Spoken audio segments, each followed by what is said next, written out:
नमस्कार, आप देख रहे हैं प्राइम न्यूज और मैं हूं आपके साथ मोनिका गुप्ता। उत्तराखंड प्राइम में आपको दिखाएंगे उत्तराखंड की तमाम अहम और बड़ी खबरें। उत्तराखंड के मुख्यमंत्री त्रिवेंद्र सिंह रावत ने आज सचिवालय में कोविड-19 की स्थिति को लेकर समीक्षा बैठक की, जिसमें संबंधित विभाग के अधिकारी भी मौजूद रहे। इस बैठक में सीएम रावत ने सभी अधिकारियों को निर्देश दिए कि कोविड से बचाव के लिए फिजिकल डिस्टेंसिंग और मास्क के उपयोग पर विशेष ध्यान दिया जाए। सीएम रावत नियम का सख्ती से पालन कराने का भी निर्देश सीएम रावत ने दिया। वहीं नियम का उल्लंघन करने वालों के खिलाफ कार्रवाई का निर्देश दिया है। सीएम की समीक्षा बैठक में DG law and order Ashok Kumar समेत कई अधिकारी मौजूद रहे। तो देहरादून में कोविड-19 को लेकर सीएम रावत की समीक्षा बैठक हुई। सीएम रावत ने अधिकारियों को दिशा निर्देश दिए। सोशल डिस्टेंसिंग और मास्क के उपयोग पर जोर दिया गया। नियम का उल्लंघन करने वालों पर कार्रवाई के निर्देश भी सीएम रावत ने दिए और कहा कि किसी भी प्रकार की कोई लापरवाही नहीं बरती जानी चाहिए और अगर किसी प्रकार की कोई लापरवाही बरती गई तो उसके खिलाफ सख्त से सख्त कार्रवाई होगी।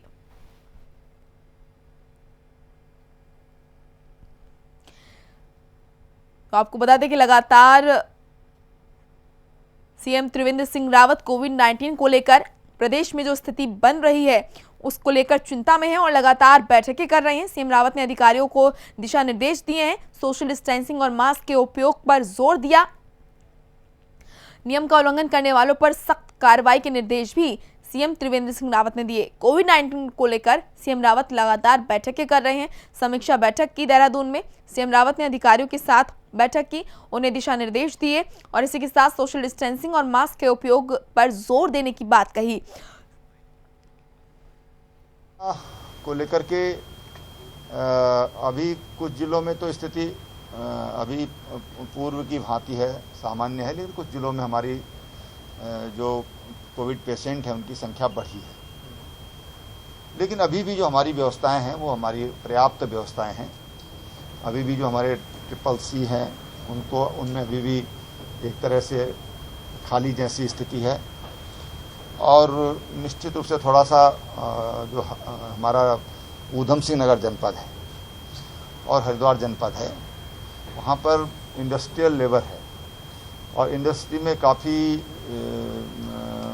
इसके संक्रमण की संभावनाएं रहती हैं, इसलिए विशेष सतर्कता बरतने को कहा गया है।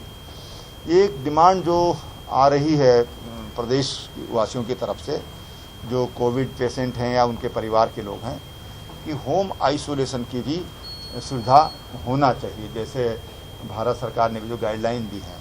लेकिन हमने राज्य की जैसी परिस्थितियां हैं उस हिसाब से हमने भी उसमें परमिशन नहीं किया था और अब इस बार हमने परमिशन किया है, लेकिन सतर्कता के साथ कि उनके घरों में पर्याप्त व्यवस्था है कि नहीं है, इसकी पहले पूरी जानकारी ले ली जाए और उन लोगों से एक लेटर, एक चिट्ठी उनसे ले ली जाए कि उनके घर में पर्याप्त व्यवस्था है और जो हमारी सर्विलांस टीम है वो भी इसको देखने का काम करेगी। कई बार कुछ लोग ठीक से बात बता नहीं पाते हैं। तो पवन दीक्षित हमारे सहयोगी जुड़ चुके हैं इस खबर पर। पवन, देहरादून में सीएम त्रिवेंद्र सिंह रावत ने बैठक की और इस बैठक में तमाम जो अधिकारी रहे उनको दिशा निर्देश भी दिए। क्या कुछ इस बैठक की मुख्य बातें रहीं?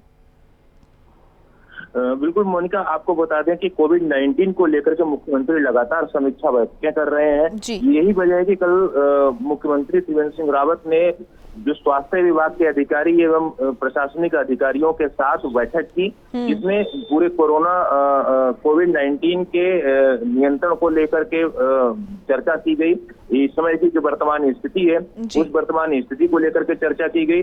इस बैठक में जो लोग मौजूद रहे उसमें खास तौर से मुख्य सचिव ओम प्रकाश जी मौजूद रहे, वहीं स्वास्थ्य सचिव अमित नेगी मौजूद रहे, वहीं डीजी हेल्थ मौजूद रहे, तो वहीं सीएमओ देहरादून एवं जिलाधिकारी देहरादून भी इस बैठक में मौजूद रहे। तो वहीं वीडियो कॉन्फ्रेंसिंग के माध्यम से अन्य जो जनपद है उन जनपदों के जिलाधिकारी एवं मुख्य चिकित्सा अधिकारी इन बैठकों में मौजूद रहे और हर डिस्ट्रिक्ट वाइज जो है मुख्यमंत्री ने इस कोविड-19 को लेकर के समीक्षा बैठक की, जिसमें तमाम चीजें निकल करके सामने आई। तमाम लोगों ने अपने जो विचार हैं, अपने यहाँ जो व्यवस्थाएं की गई, उन सब चीजों को साझा किया। जो कोविड-19 के लगातार संक्रमण बढ़ रहा है, उसको नियंत्रित करने पर विचार किया गया। तो वहीं कुछ खास बिंदुओं को लेकर के भी दिशा निर्देश मुख्यमंत्री ने सभी अधिकारियों को दिए। उसमें खास बात ये रही कि जो सोशल डिस्टेंसिंग का पालन करना महत्वपूर्ण, उसको कड़ाई से पालन कराने के निर्देश दिए गए। और साथ ही साथ इस बार जो है मास्क लगाने को लेकर के भी मुख्यमंत्री ने सख्त निर्देश दिए हैं। प्रशासनिक अधिकारियों को एक जियो जारी किया जाए और उसमें मास्क है जरूरी का जो नारा दिया गया, और उसके तहत जो भी लोग लॉकडाउन का पालन नहीं कर रहे हैं या कोविड-19 के प्रोटोकॉल को पालन नहीं कर रहे हैं, मास्क नहीं लगा रहे हैं, तो ऐसे लोगों को जुर्माना किया जाए। पहली बार में 200 रुपए जुर्माना की धनराशि तय की गई, एवं उसके बाद में अगर दूसरी बार कोई मिलता है बगैर मास्क लगाए तो उसके 500 रुपए का जुर्माना राशि ली जाए।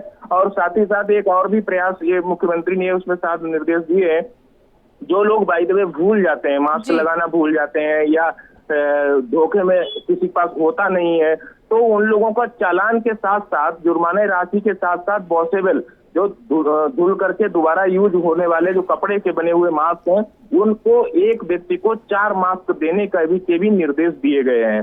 तो कुल मिलाकर के अगर देखा जाए तो मुख्यमंत्री त्रिवेंद्र सिंह रावत का साफ तौर पर कहना है कि इस कोरोना महामारी से बचाव ही एक उपाय है, इसलिए ये तमाम निर्देश दिए गए। बिल्कुल, तो लगातार बैठकें कर रहे हैं सीएम त्रिवेंद्र सिंह रावत और यहाँ पर दिशा निर्देश भी दिए हैं अधिकारियों को कि किसी प्रकार की कोई लापरवाही ना बरती जाए। पवन, आप बने रहिए हमारे साथ।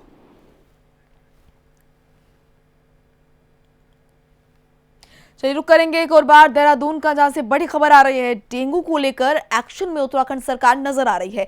कैबिनेट मंत्री मदन कौशिक ने प्रदेशवासियों से अपील की है। देहरादून से इस वक्त की बड़ी खबर आपको दे रहे हैं। आपको बता दें कि डेंगू को लेकर एक्शन में उत्तराखंड सरकार नजर आ रही है। कैबिनेट मंत्री मदन कौशिक ने प्रदेशवासियों से अपील की है। उन्होंने कहा कि लोग अपने घरों में पानी जमा ना होने दें। हर रविवार को 15 मिनट डेंगू पर वार करते हुए घरों में सफाई रखें। पवन दीक्षित हमारे सहयोगी लगातार हमारे साथ बने हुए हैं। पवन, डेंगू को लेकर एक्शन में नजर आ रही है उत्तराखंड सरकार। खुद मंत्री यहां पर लोगों से अपील कर रहे हैं और ये तस्वीरें भी हम देख रहे हैं कैबिनेट मंत्री मदन कौशिक की, जिस तरीके से वो खुद भी साफ सफाई रख रहे हैं पेड़ पौधों की और पानी जमा नहीं होने दे रहे हैं, लोगों से भी अपील कर रहे हैं। बिल्कुल मोनिका, पिछले दिनों मुख्यमंत्री त्रिवेंद्र सिंह रावत ने डेंगू से बचाव को लेकर के जो जनता को निर्देश दिए थे, जनता से अपील की थी कि सभी लोग हर रविवार 15 मिनट डेंगू पर बार, ये नारा दिया गया था मुख्यमंत्री त्रिवेंद्र सिंह रावत की ओर से। और उनका साफ तौर पर ये कहना था कि सभी लोग अपने घरों में हर रविवार को 15 मिनट का समय निकालें और इस 15 मिनट के समय में जो अपने आसपास जल भराव की जो स्थिति होती है उसको दूर करें, गमलों में पानी ना भरे, उन गमलों को साफ करें, साफ सफाई बनाए रखें ताकि डेंगू का लार्वा उसमें उत्पन्न ना हो। इसी के तहत संदेश हर रविवार मुख्यमंत्री त्रिवेंद्र सिंह रावत के द्वारा एवं अन्य जो कैबिनेट मिनिस्टर है उनके द्वारा ये दिया जा रहा है। इसी के तहत आज शासकीय प्रवक्ता शहरी विकास मंत्री मदन कौशिक ने अपने घर में लगे वो जो गमले हैं, जो फूल पत्ती हैं, वो झाड़ियां हैं, उन सबको साफ सफाई करते हुए नजर आए हैं और ये संदेश जनता को भी दिया है। वहीं मुख्यमंत्री ने भी अपने आवास पर गमलों को साफ किया है, उसमें कहीं भी जल भराव ना हो, इन सब चीजों को देखते हुए जो डेंगू पर 15 मिनट का बार का जो आह्वान किया था मुख्यमंत्री ने, उसको स्वयं भी करते हुए नजर आ रहा है। बिल्कुल पवन, क्योंकि जाहिर सी बात है कि देश जो है कोरोना काल से जूझ रहा है और संकट जो है कोरोना का वो बढ़ता जा रहा है। ऐसे में डेंगू का भी कहेंगे सीजन आ गया और डेंगू की वजह से काफ़ी दिक्कतों का सामना करना पड़ता है।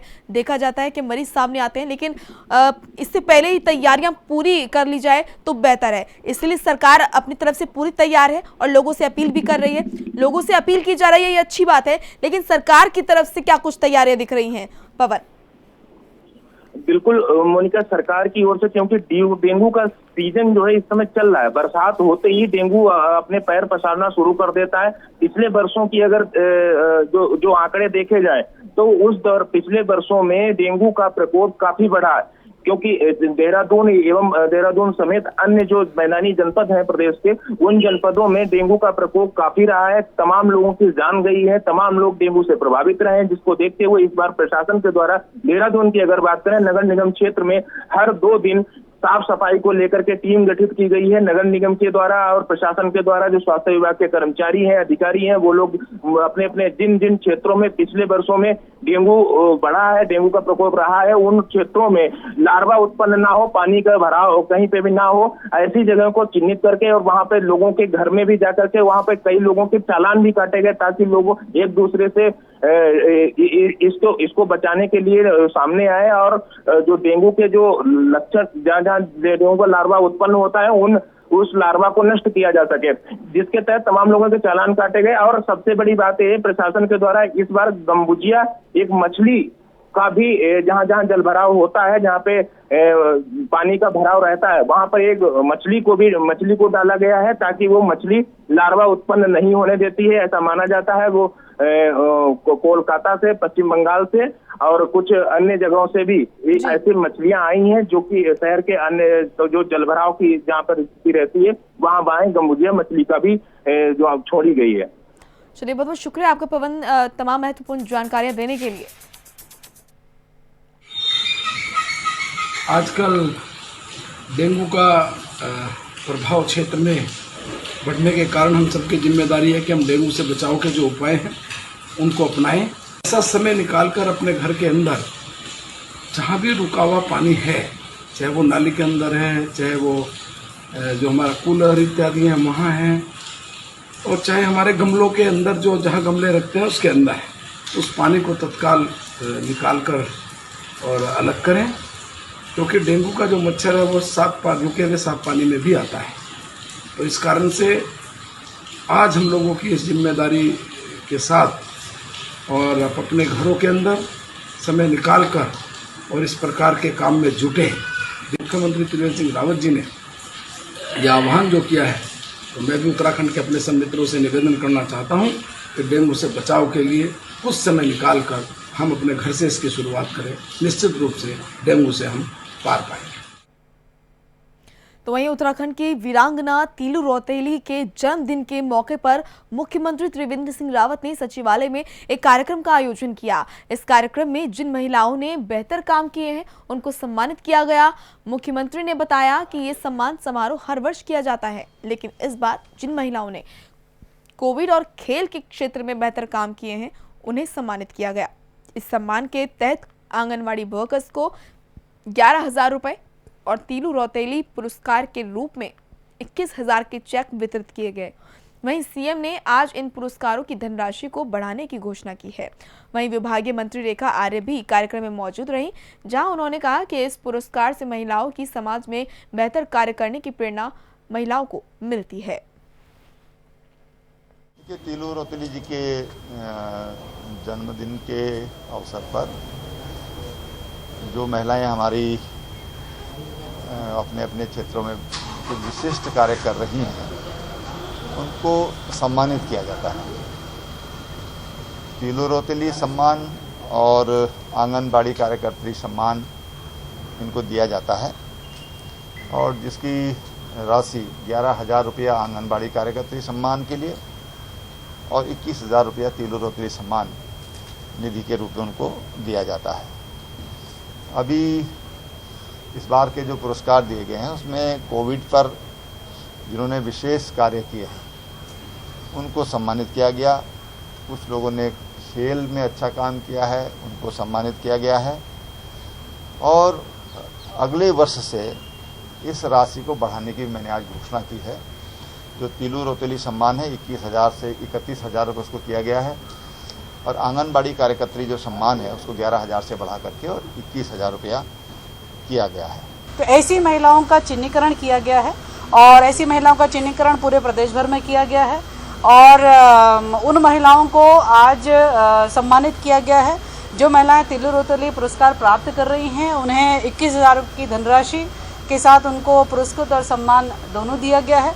इसके अलावा हमारी जो आंगनवाड़ी कार्यकर्ती हैं, जो कि इस पूरा कोरोना के समय में कोरोना वॉरियर्स की तरह काम कर रही हैं, उनको भी जनपदों से जिलाधिकारी ने जिन्होंने बढ़िया काम किया है उनके नाम भेजे हैं।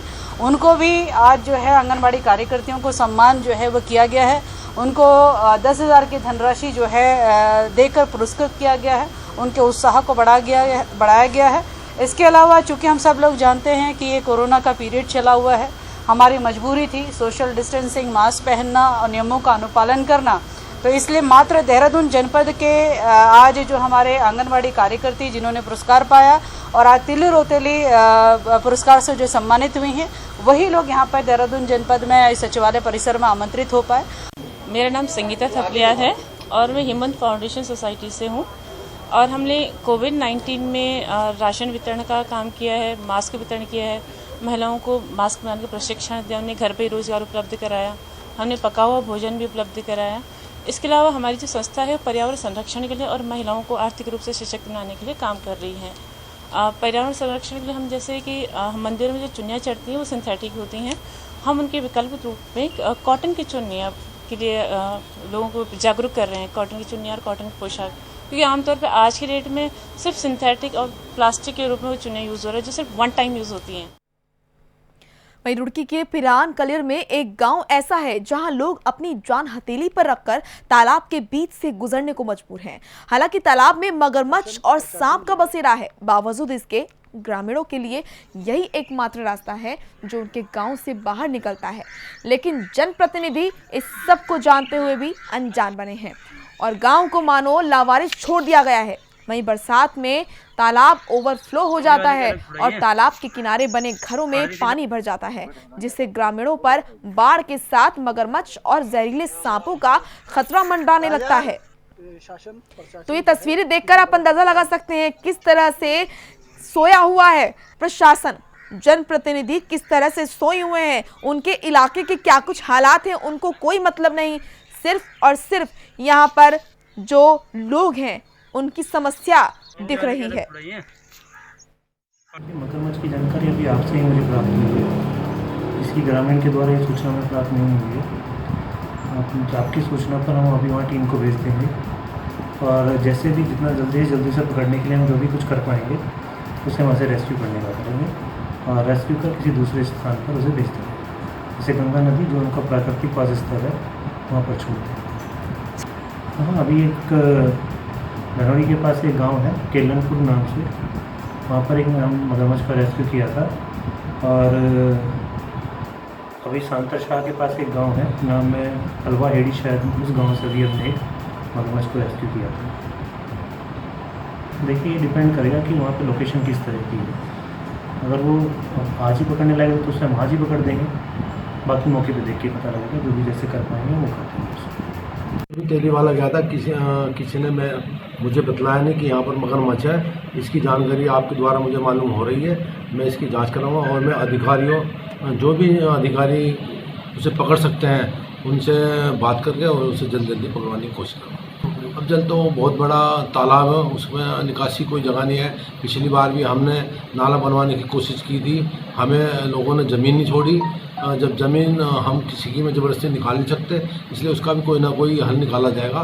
गाँव वाले से बैठकर बात की जाएगी और जहाँ भी पानी का निकासी होगी उसे भी हम निकालने की कोशिश करेंगे। और मैं बीजेपी का नेता तो है नहीं, मैं झूठ बोलता हूँ। मेरा तेली वाला पाड़ली गुजर में कम से कम लगभग मैंने 10 करोड़ का काम करा दिया। चलिए रुक करते हैं अब अगली खबर का।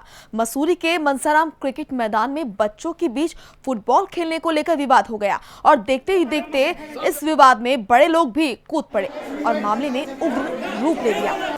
तस्वीरों में आप देख सकते हैं दो पक्ष आपस में भिड़ गए और वहीं मौके पर पहुंची पुलिस ने मामला शांत कराया और 6 लोगों का मेडिकल कराकर केस दर्ज किया गया है। बताया ही जा रहा है कि मैदान में बच्चे देर रात तक फुटबॉल खेलते हैं, जिससे स्थानीय लोगों को परेशानी होती है। इसी को लेकर लोगों ने रात को मैदान बंद करने की मांग करने की और इसी को लेकर विवाद बढ़ गया। फिलहाल स्थिति काबू में है।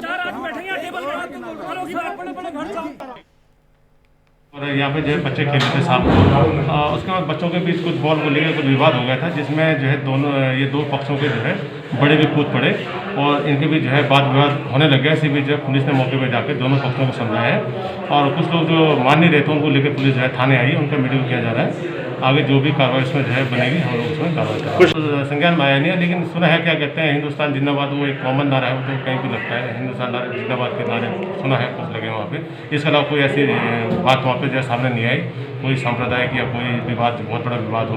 बच्चों के खेलने का मैटर था जिसमें कुछ बड़े कूद गए थे दोनों पक्षों के लोग हम लोग उठा के लाए हैं और इनका मेडिकल किया जा रहा है और जिसकी भी गलती है उसका हम लोग कार्रवाई। तो सबसे बड़ी बात जो है, जो ये फील्ड जो बताया जा रहा है, ये फील्ड जो है मिश्रित आबादी जो है उसके बीच में है। हम इस फील्ड को जो है कोशिश करेंगे, इस फील्ड को जो है कैंटीन बोर्ड को लिख के देंगे, इस प्रकरण को बंद किया जाए ताकि जो है आगे से कोई और स्थिति जो है बिगड़ने न पाए और भीड़ भाड़ वगैरह बच्चे वगैरह न खेलें, जिसके बाद जो है विवाद बन जाता है।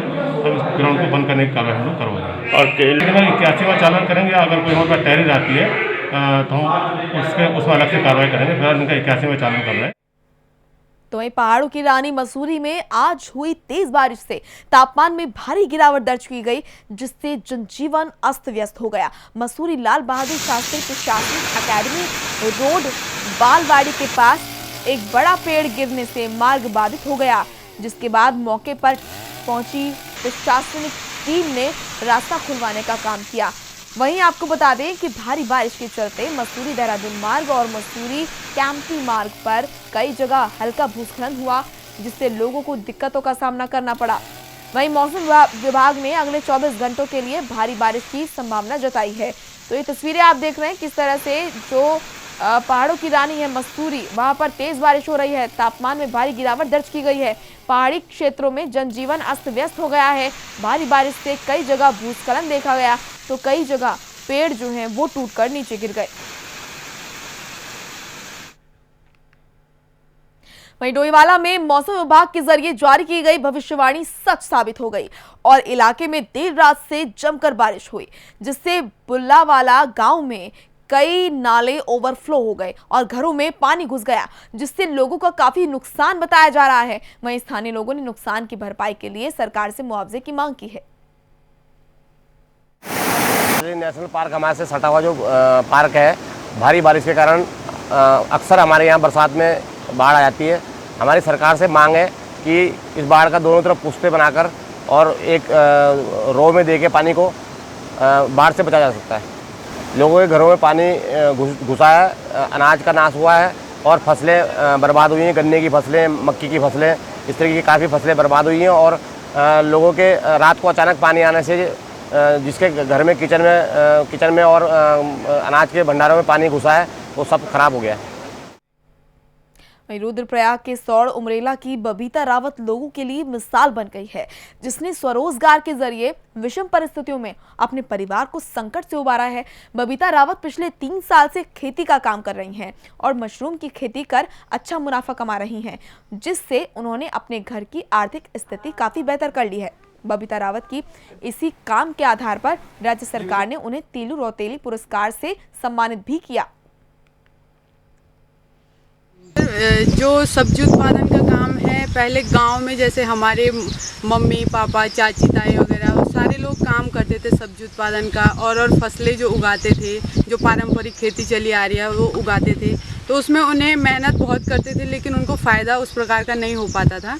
तो मैंने उससे हट के काम करना चाहा कि मैंने सोचा कि अगर हम कुछ थोड़ा अलग करें जिससे हमें जिससे हमें थोड़ा फ़ायदा हो, तो मैंने मशरूम उत्पादन और सब्जी उत्पादन का कार्य शुरू किया, जिससे मुझे बहुत अच्छा मुनाफा भी हुआ और पैसा आने लगा। तो मैंने इसी काम को आगे बढ़ाया। पहले से पापा की थोड़ा तबीयत खराब रहती है, तो जिस कारण हमारी आर्थिक स्थिति ठीक नहीं थी घर में, तो मैंने सोचा कि हमें कुछ अलग करके और इस तरह का काम करके पैसा कमाना चाहिए ताकि हमें थोड़ा हमारी आर्थिकी में सुधार आ सके।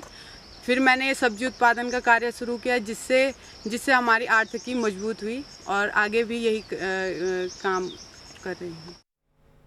तो उत्तराखंड में बढ़ती हाथियों की संख्या को देखते हुए 10 से ज्यादा हाथी कॉरिडोर पर निर्माण कार्य चल रहा है, लेकिन अभी हाथियों के लिए कोई विशेष व्यवस्था नहीं हो पाई है, जिससे हाथी जंगलों से निकलकर ग्रामीण क्षेत्रों में घुस जाते हैं, जिसकी वजह से ग्रामीणों की फसलों को काफी नुकसान हो रहा है। वहीं वन प्रमुख वन संरक्षक जयराम का कहना है कि प्रदेश में 10 से ज्यादा हाथी कॉरिडोर हैं, जिनको बनाने की कवायद तेज चल रही है।